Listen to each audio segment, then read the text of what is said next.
அக்கா, என்ன பெத்த அத்தா அம்மா நல்ல சந்தோஷமா? கவலையாக இருக்குண்டாங்க அம்பிட்டு பேரும். எங்கள் அம்மா இப்போ நல்லா சந்தோஷமாக இருக்குது பாருங்கப்பா.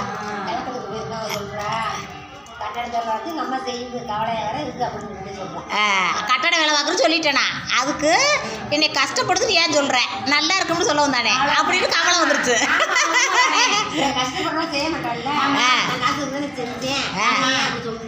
அப்படின்னு கவலை வந்துருச்சு. நம்ம என்ன சொல்கிறேன், கஷ்டப்பட்டுனா அதாவது கஷ்டப்பட்டு தான் உழைக்கிறான் செய்யுது.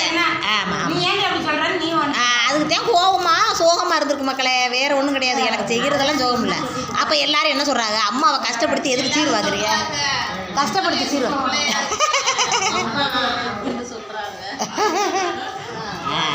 அம்மா பெரியம்மா எங்கள் பெரியம்மா கிளம்பிட்டாங்க. எங்கள் அம்மா சரிங்கம்மா, பார்த்து போயிட்டு வாங்கம்மா.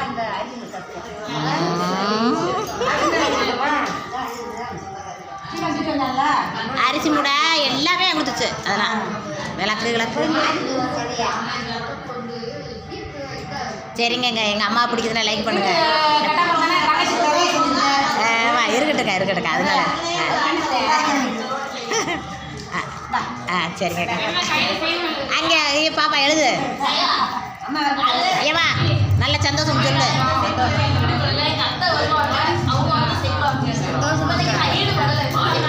மகளுக்கு தெரிஞ்சது சந்தோஷமா, கவலைப்பட்டு நான் ஏதாச்சும் உனக்கு கேட்டேனாம்மா சொல்லுமா. நல்லா எல்லாரும் ஏன் அம்மாவை கஷ்டப்படுத்துறீன்னு கேட்டா எனக்கு சங்கட்டமாக இருக்குது அப்படி சொல்லி கமெண்ட் பண்ணுவோம். கமெண்ட் பண்ணுறவங்க யாரும் நினைக்க தோணதில்ல. இல்லை நம்மளுக்கும் வருத்தமாக இருக்குல்ல, ஐயோ என்ன இப்படி சொல்கிறாங்களே அப்படின்ட்டு. எல்லாரும் அப்படி எங்கள் அம்மா மாதிரி நல்லா பெற்றவங்களுக்கு பிள்ளைகளுக்கு செய்யணும். அவங்க நம்ம வாழ்ந்தா போதும்னு இருக்கக்கூடாது என்னக்கா. எங்கள் அம்மா பிடிச்சா லைக் பண்ணுங்க. இன்றைக்கி எங்கள் அம்மா மங்களகரமாக இருக்குது. அந்த அக்கா என்னன்னு தெரியல, இன்றைக்கி ஒளி அடிக்கிறாங்க. இந்த ஏசு கிறிஸ்து மாதிரியே ஒளி அடிக்கிறாங்க. என்ன